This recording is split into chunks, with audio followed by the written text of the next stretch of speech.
L'espace, ultime frontière. Ce qu'il y a de bien avec le cosmos infini, c'est que l'on peut y raconter toutes sortes d'histoires. Space opéra, horreur ou même comédie. C'est d'ailleurs le credo de l'une des séries emblématiques de Sierra, la série des Space Quest.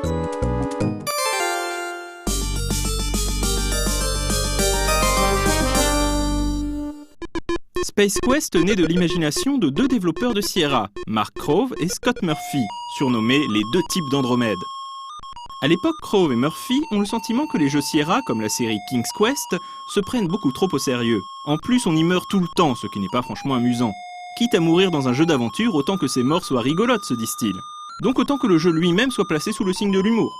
Ils pitchent cette idée à Ken Williams, le patron de Sierra, qui décide de leur laisser leur chance. Pour trancher avec l'univers médiéval de King's Quest, Krove et Murphy optent pour un univers de science-fiction parodique, Space Quest est né. Space Quest se déroule dans le système stellaire Ernon, où les scientifiques de la planète Xénon ont mis au point un appareil appelé le Star Generator, capable de créer un soleil. Cet appareil pourrait sauver la planète Xénon dont l'étoile se meurt d'une nouvelle ère glaciaire. Évidemment, entre de mauvaises mains, le Star Generator pourrait se transformer en arme redoutable. Alors que l'appareil se trouve à bord du vaisseau scientifique Arcada, les malfaisants saariens abordent le vaisseau, s'emparent du Star Generator et tuent tous les membres d'équipage. Tous ? Non, car un valeureux héros a survécu à l'assaut. Non, attendez, mauvaise fiche. En fait, le survivant n'est autre que Roger Wilco, agent d'entretien de l'Arcada aussi maladroit que paresseux. Le destin de Xénon est désormais entre les mains de Roger et celui de Roger entre les mains du joueur. Space Quest est basé sur le moteur AGI et utilise une interface au clavier dans laquelle le joueur doit taper les actions à effectuer. Comme dans tous les jeux Sierra, on meurt très souvent dans Space Quest et de manière assez arbitraire. Mais le jeu reste amusant grâce à son atmosphère dans la veine du Hitchhiker's Guide to the Galaxy de Douglas Adams.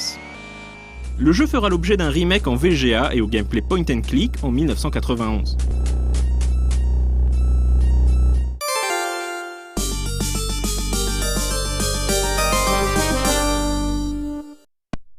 En 1987, Roger Wilco est de retour pour une nouvelle aventure.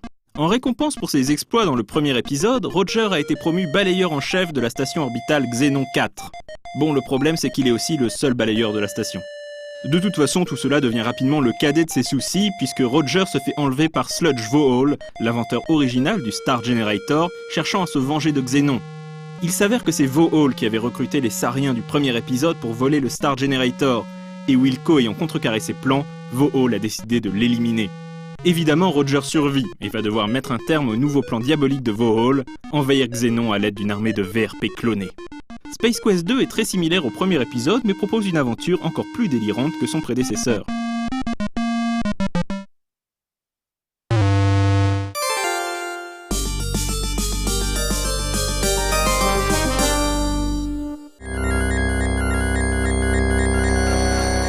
Ayant terminé Space Quest 2 à la dérive à bord d'une navette de survie, Roger Wilco est tiré de son sommeil cryogénique en 1989 avec Space Quest 3, The Pirates of Pestulon. À bord du colvert aluminium, son nouveau vaisseau récupéré dans une casse galactique, Roger va devoir affronter les pirates informatiques de la société Scumsoft qui ont enlevé les deux types d'Andromède afin de les forcer à créer des jeux pour eux. Une drôle de mise en abîme pour un jeu qui ne l'est pas moins. Space Quest 3 utilise le nouveau moteur SCI de Sierra et propose donc un gameplay mélangeant instruction au clavier et contrôle à la souris. Notons que la bande-son du jeu était composée par Bob Ziebenberg, batteur du groupe Supertramp.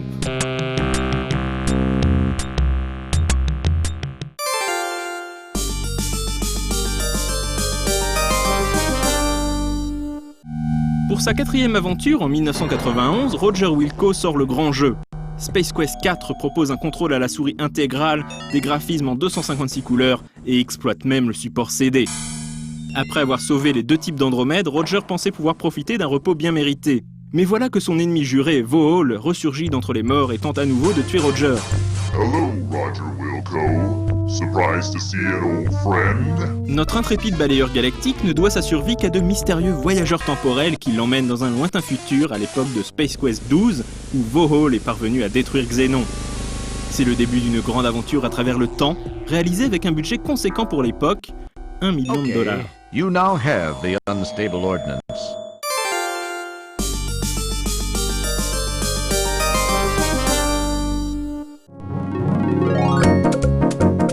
2 ans plus tard, Roger Wilco se lance dans une nouvelle aventure parodiant joyeusement Star Trek et Alien. Inscrit à l'Académie Starcon, Roger réussit contre toute attente son test d'aptitude haut la main et devient le capitaine de son propre vaisseau aspirateur, le SCS Eureka. Contrairement aux précédents épisodes de la série, Space Quest V est découpé en une série de missions à la façon des épisodes de Star Trek. Petit à petit, une menace se dessine. Un mutagène se répand à travers le cosmos, transformant ceux qui le touchent en monstres voraces et gluants. Seuls Roger et son équipage peuvent nettoyer la galaxie, mais notre technicien de surface spatiale devra également faire face aux brimades de l'arrogant capitaine Quirk et trouver comment gagner le cœur de la belle Béatrice Wankmeister, dont il sait, suite aux imbroglios spatio-temporels de l'épisode précédent, qu'elle est destinée à devenir la mère de son fils. Space Quest V sera le dernier épisode de la série dirigé par les deux types d'Andromède.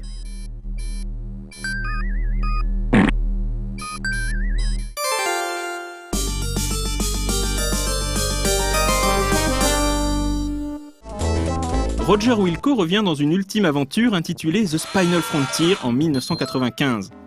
Cet épisode repousse à nouveau les frontières du possible en matière de graphisme, proposant des graphismes en SVGA utilisant le moteur SCI-32. Envoyé en cour martiale pour avoir violé les régulations de Starcon durant l'épisode précédent, Roger est démis de son rang de capitaine et redevient simple balayeur à bord de la station Deep Ship 86. Lors d'une permission sur la planète Polysorbat 60, Roger se retrouve embarqué dans une nouvelle épopée faite de gaffes, de bravoures souvent accidentelles et même d'une aventure intérieure. Space Quest VI fut conçu par le designer Josh Mandel, tandis que Scott Murphy officia en tant que consultant créatif. You are hereby ordered to resume your duties immediately as janitor second class on board.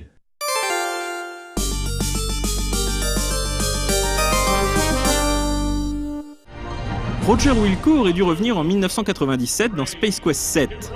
Malgré la présence d'un teaser inclus dans une compilation réunissant les 6 premiers épisodes, cette suite ne vit jamais le jour.